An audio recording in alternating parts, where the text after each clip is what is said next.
let's talk about man of God. So just so we know that this is in the Bible, there's so many examples on the man of God side that I could show, but let's just read a scripture in 1 Samuel 9 and 6.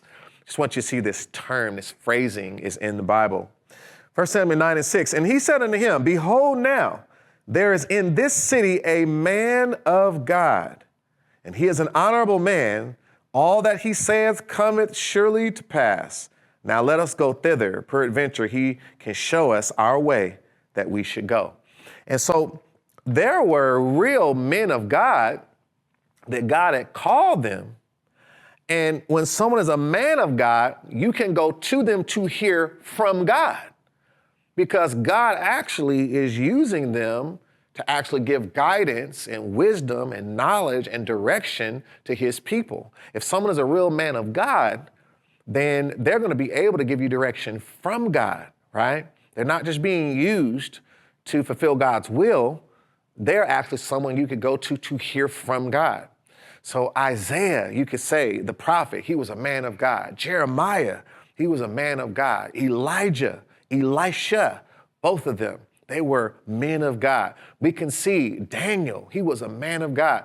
All these different individuals, you could go to them to hear from God. When they went to Daniel, they say, here was a man that could, help you to understand hard sentences. He could dissolve all doubts. He was able to reveal dark sayings. Moses was a man of God. Says that God talked to him face to face, mouth to mouth, and you could go to him and he actually went into the mount and he heard from God and came down with real laws and commandments for the people to live and govern their life by. Why? God was talking to him in a way that would help to support the people of God. They could hear things from God. Isaiah would prophesy to Israel and tell them, this is what's going to happen. Here's why.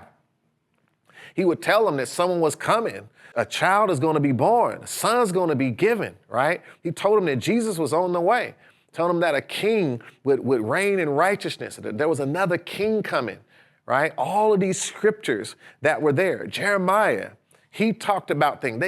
He would tell them what to do and what was right before God, where the unrighteousness was. Ezekiel, right? All these individuals. And then we see, here comes Jesus, one of the greatest men of God of all, but he called 12 men.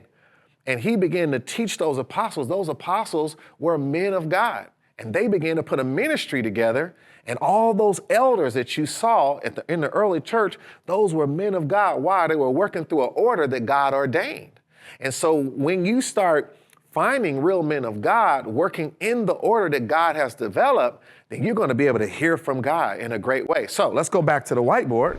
A man of God is also a chosen person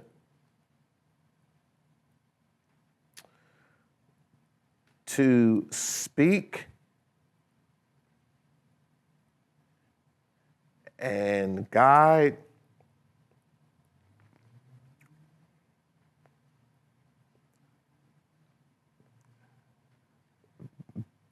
based on God's direction and truth. So these are people you can go to, they can speak and guide you based on God's direction and truth. You're going to be able to hear from God when you find a man of God.